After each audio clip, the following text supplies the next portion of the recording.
Good evening. Tonight we're going to discuss how do we measure the volume of an object.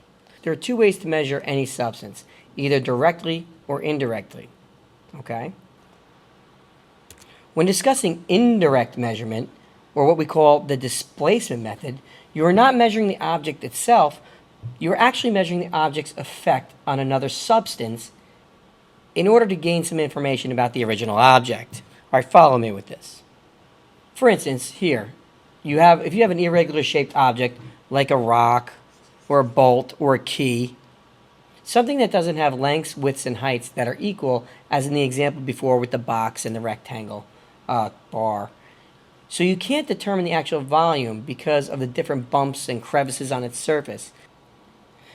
So since you can't determine the amount of space it takes up by measuring its equal sides, or its length, its width, and its height, and multiplying them, you can determine how much space it takes up by measuring the amount of water or liquid that it displaces when it's placed in a graduated cylinder.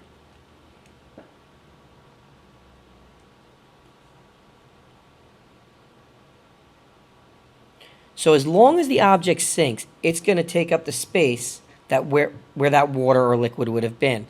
So you can see here when we started this measurement, the liquid was lower.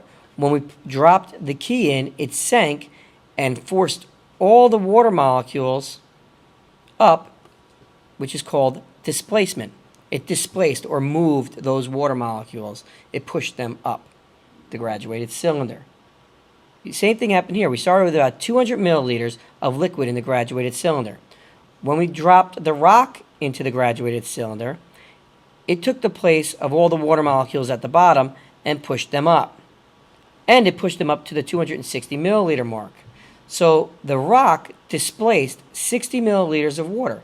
So the volume of this rock is 60 milliliters. The way we calculate that is we record the final volume in the graduated cylinder and we subtract the initial volume in the graduated cylinder. So it'd be 260 milliliters minus 200 milliliters, and that gives us a volume of 60 milliliters for the rock.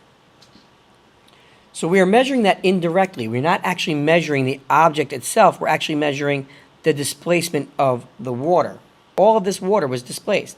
As you can see here, the same thing. All of this water was displaced.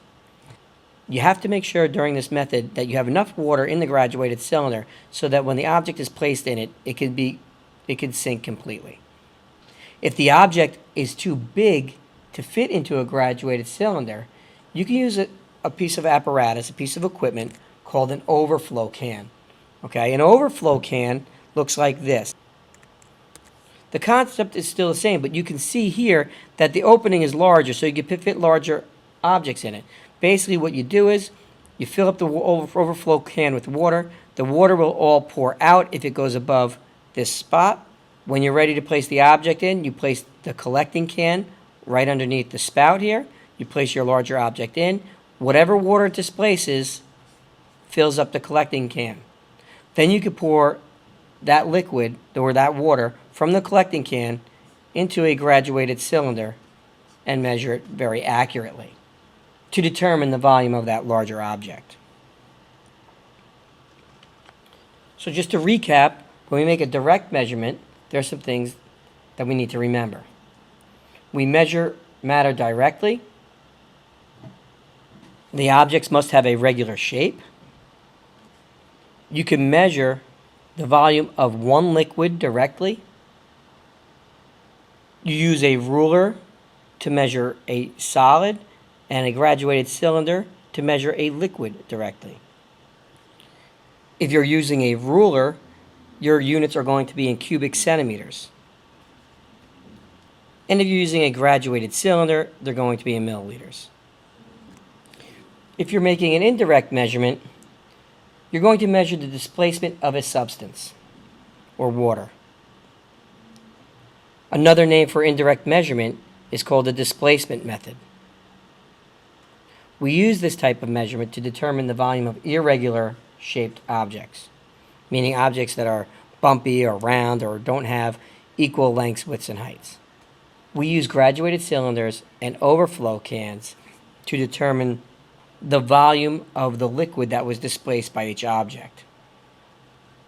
And we record those values in milliliters. One last thing to remember is that 1 milliliter equals 1 cubic centimeter. That's all we have for today, folks. If you have any questions when you're working on your labs and activities, please feel free to ask. We'd be happy to explain it to you. Have a good night.